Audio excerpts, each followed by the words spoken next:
Are your people working hard but not reaching their full potential? The problem is not effort, it is development. At the Modern Observer Group, we transform workforce development into real performance. Our human-centered achievement programs help your team think better, communicate stronger, and execute at a higher level. That means higher employee engagement, stronger leadership, and measurable results across your organization. If you want a workforce that performs, leads, and delivers, it is time to invest in your people. Visit modernobserver.com and discover how the Modern Observer Group helps you build a workforce that wins.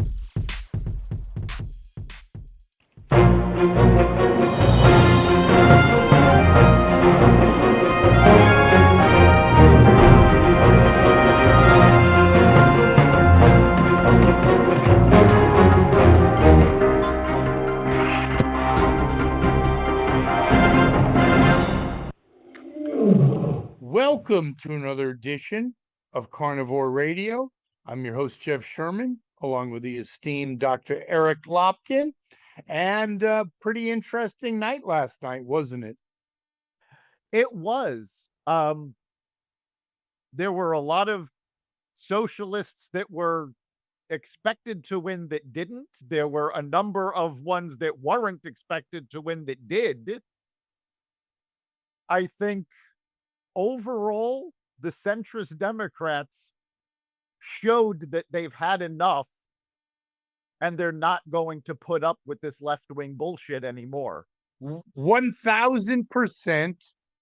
You've had Cori Bush, who's like a total idiot. She went down in complete flames. And then you have Syed in Michigan, and the polls had him up almost 20. He will win. They haven't predicted it, or some people have. They haven't announced it. He won less than 1%. Right. And I think that is great news for the Republicans. I'm not sure about Michigan's law, but in most states, a win by that narrow a margin generally triggers an automatic recount. So we're going to have to see what happens to that. But certainly the bubble burst. And one of our favorite people, who's actually getting more, because I think it's a survival mode in the Democratic Party, our all-time great friend Bernie Sanders is getting a lot more shit, and there's no other scumbag that deserves more of it. Going on. Go ahead. He was the one that opened the door to all of this bullshit. 100%. And he's been the one pushing it. So now that the centrists are going, all right, you know what? You've almost destroyed the party. Enough is enough. Yeah, and I think actually the mainstream media in cahoots with the Democratic Party is saying, yeah, you used to be the laughable, nebbish, and now you're angry. In fact, it's escalated. He did a interview with one of the major networks, and he had the power sign in back of him with social. He's becoming more extreme because he knows it's like Elvis's last gig. This is it. The guy who never worked, the guy who never passed anything. This is it. He's 86. It's now or never. Speaking of an Elvis tune, I'm dating myself. There you go. Yeah, do you agree, Dr. Lopkin? I don't know that it's so much that it's now or never. I think this is his true colors. I think previously it was too unpopular for him to push this hard. Now he feels he's got the left wing behind him. He's got the Democratic Socialists who have gone full communist behind him. Now he can say whatever he wants.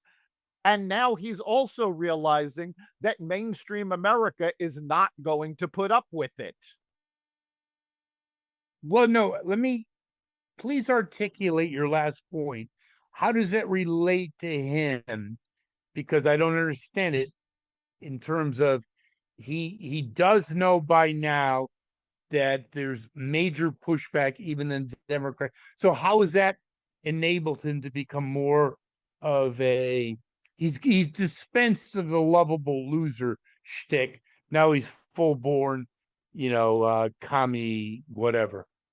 Yeah, I don't know that he realizes that the Democrats are now turning against him. He has been ensconced in this ideology for so long that now he sees, oh, look, we've got socialists who are beating centrist Democrats in primaries. Now we have the power. Now it's time to take over completely. I think that's where he's thinking of. And No, I agree. I'm sorry. Yeah, I don't think he's 100%. realizing that the pushback that he's going to be getting, because independents are not going to support this. Certainly Republicans are not going to support this. And you've got the more centrist Democrats who are not going to support this. But I have to say, I always admit in my old age when I was incorrect, especially dealing with Dr. Eric Lopkin. But I think I was kind of accurate. I think he knows this is his one shot. This is it. Well, I mean, given his age, I think he realizes if he doesn't make the power play now, he's never going to get another chance. And that's why I think the veil has been lifted. Yes. That's the key phrase right there. It's not that he's suddenly doing this. This is, I think, what he was planning all along, but now he's realized that this is the time to do it. 100% agreement. So I have a pretty twisted sense of humor, and I kind of enjoy that.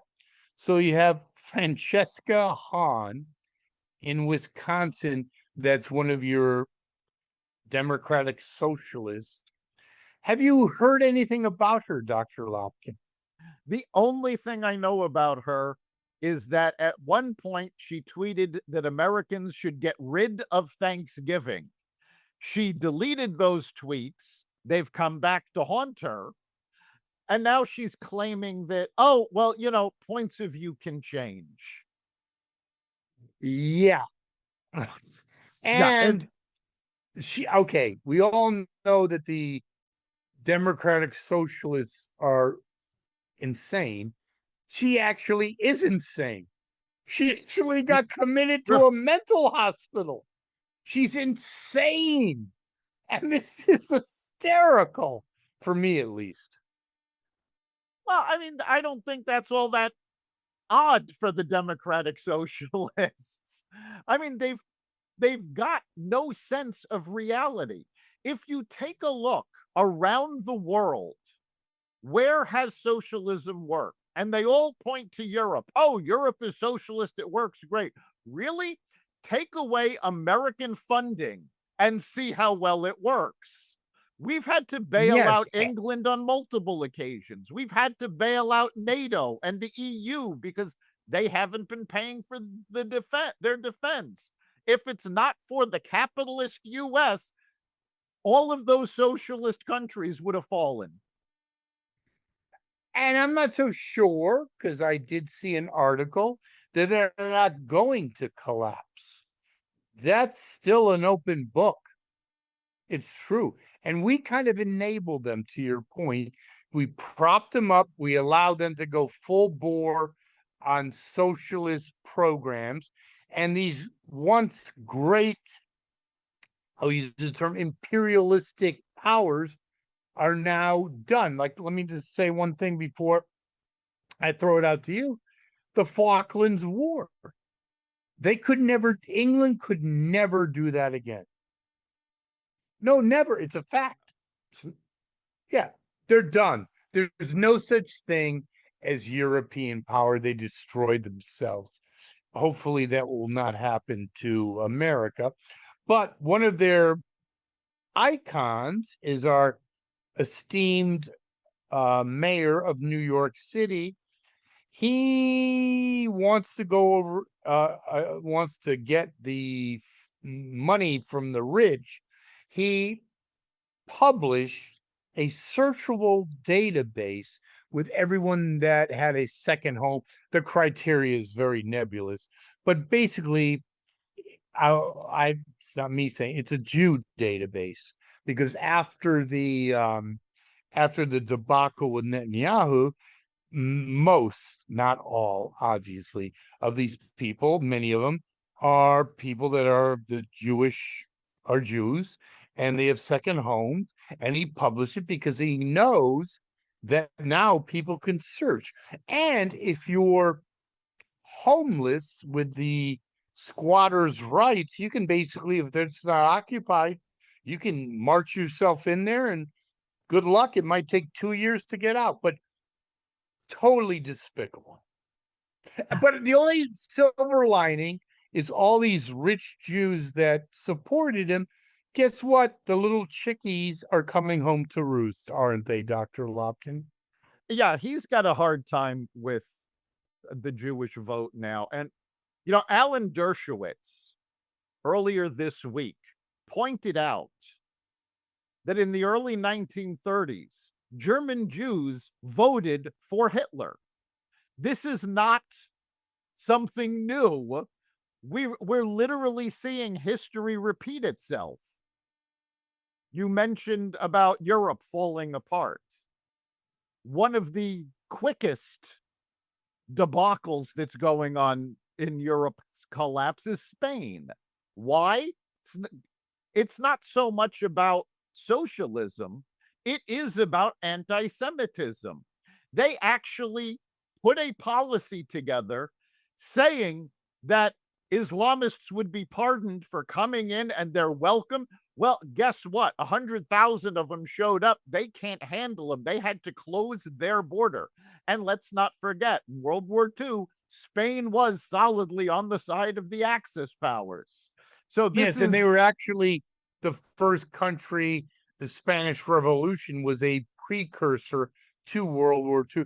The question for Dr. Eric Lopkin is, why are we even effing with them in terms of why don't we take a stand and say Spain is either out or we're out with NATO? I think that's fair enough. They don't do shit. They're not shit. And they need, why are you going to defend them? Yeah, I think it's a little more complicated than that. Unfortunately, not the least of the problem is Trump's own ego, because he was just negotiating with Spain at the last NATO meeting, and he came away going, "Oh no, Spain has fallen into line. They're going to be great." Trump seems to believe anything a world leader tells him, and this is a major problem now. I think actually Trump was given the alternative I have no problem with. God forbid Kamala, that would be a disaster.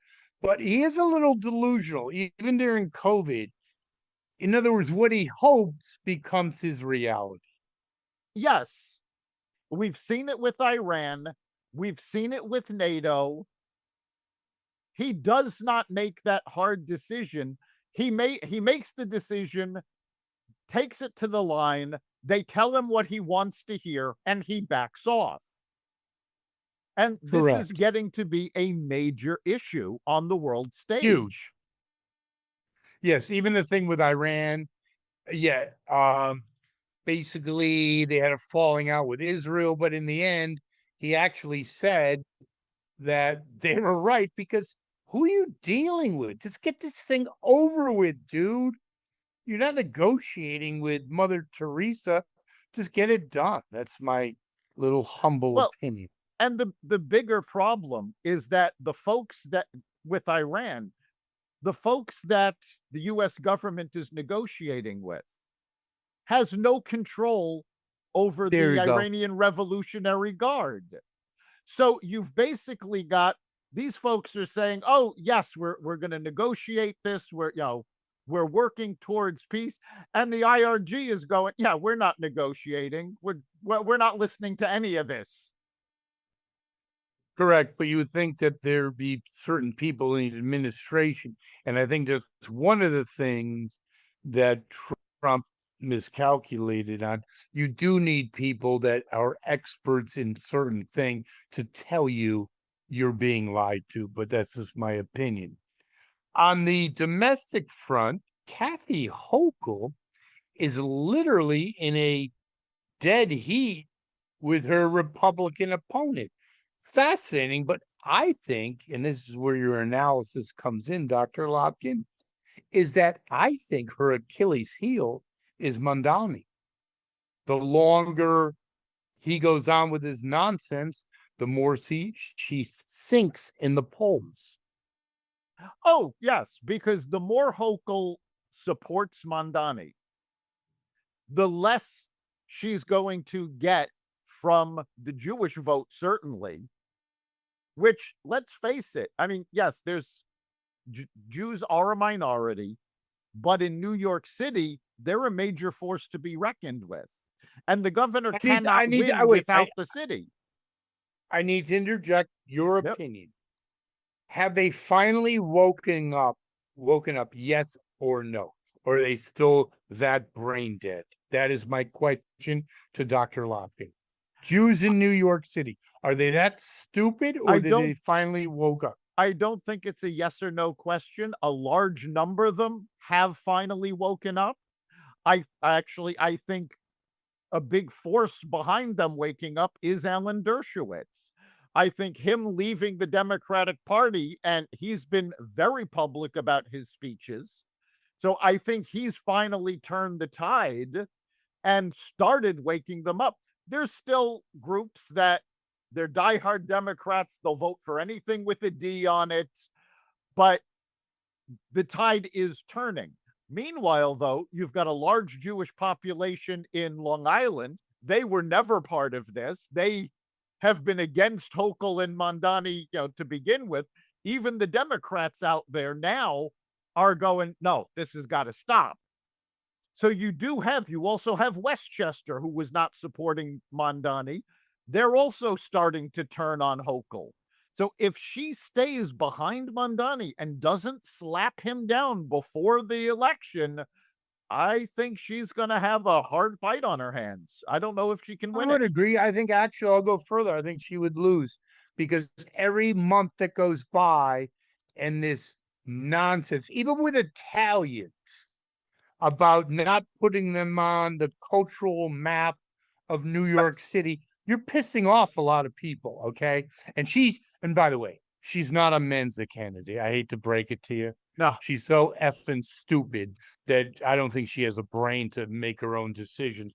But we will see how that goes. Now, before we leave that subject, 1 to 10, how much would that be a shot her round the world if she loses? New York Democrats losing the governor's seats is going to be a big deal. I think you're going to see there is a major fight going on right now around the country for the governor's races. And there are a number of them where Republicans are doing remarkably well in what have been traditionally purple or light blue states. So we're seeing people are actually going, wait a minute. You said this was what you were going to do. What you did was completely different. The NRA actually started running ads giving Virginia Governor Spamberger their Salesperson of the Year award, because after she came out for gun control and tried to make automatic weapons illegal in Virginia, sales of AR-15s went through the roof in Virginia. I don't understand her. Only the doctor can help me out. Please help me out. She ran as a moderate. She has the charisma of sandpaper. And I don't understand what she's doing. I honestly, neither do I. Thank you very much. She took her career and threw it away. When she won the gubernatorial race in Virginia, if she had actually lived up to the platform that she ran on, she had a very good chance of being a 2028 presidential candidate. No doubt. And she threw it away to switch to the far left. 100%. Now, in closing, talking about throwing it away, Tony Romo, again, also speaking of Mensa candidates, not so much. Could you please help me, Dr. Lopkin? Could you explain that to me? I don't know that there is an explanation for him. Thank you. I've Awesome. I mean, yes, there is an explanation. He's a drunk. That's what the explanation is. He decided that alcohol was more important to him than anything else, and he crashed and burned. There you go. And you know something? I have an affinity for true illness. Both my parents died when I was a very young person. Cancer and a heart attack. Cancer in particular, that's a real disease. Alcohol is a choice. Thank you very much. I'm sorry. Hate to burst everyone's bubble. It's an effing choice. Either you love alcohol more than your wife, your job. When it gets to the point that you can't stop drinking, I'm really not that. I'm not empathetic in any way. Thank you. I know very a much. lot of folks who were drug addicts, who were alcoholics, and guess what? Every one of them managed to turn it around. They went, oh, you know what? I've gone too far. I need to fix this. Yes, some of them needed help. They went into treatment. They went into AA or NA, or some of them actually went into rehab facilities, but they all came out on the other side. And I do know a fair number of folks that just went, no, you know what? I'm done with this, and did it on their own. The fact that I like the latter saying, versus the former. I don't think drugs. I know nothing about drugs. Okay. But if you're drinking and you don't have the strength, I don't really, now when it gets too far, I got it. But really, you can't just say, look, Romo, getting back to Romo, you have a $300 million career. Let me ask the doctor, because I do have a twisted sense of humor. Could you please help me and the audience, our audience? How do you explain that to your wife? Please help us. Yeah, I think you explain it to your wife right before you receive the divorce papers from her. Thank you very much. It's, you know, 300 million, and I couldn't help myself. I had to have he had alcohol in the car. In the car. Yeah, no, he's gone too far. And yes, there are all these people that are saying it's a disease. There's genetic markers. There's all of this. Guess what? There is a branch of science called epigenetics. It is relatively new. It's made some incredible advances over the past 30 years, but it has proven beyond a shadow of a doubt that regardless of what your genes are pre-programmed to do, you can change that. You can change it through diet, through exercise, through willpower, through training, through habit, building new habits. There is nothing your genes can tell you in terms of behavior that you do not have control over. And that is just science. Especially when there's a $300 million incentive. Yeah, get an Uber. No, you got the money, so you're an alcoholic. Just Uber your way to the hotel, genius. Right. How hard is it when you're making $300 million to go, okay, you know what? I'm having a good time. I'm drinking. I'm going to call a cab. I'm not getting behind the limousine. Wheel. Yes. Well, Dr. Lopkin, always a pleasure. And I think we've gotten a lot of big increase in terms of participation in terms of our program, correct? We have. People are listening. People are submitting. So, yes, we want to hear from you. Let us know what you have to say. What are your opinions on these issues? Go to xvadio.com/connect. Let us know. You can also message us at the Carnivore Radio Facebook page. And don't forget to like and subscribe to Carnivore Radio wherever you listen to podcasts. And of course, you can find us at xvadio.com, the Carnivore Radio website, the Apple Podcast app, YouTube, Rumble, Spotify, iHeartRadio, Audible, Amazon Music, and other platforms that respect freedom of speech. And as always, there's an open invitation, especially for Tony Romo to explain himself.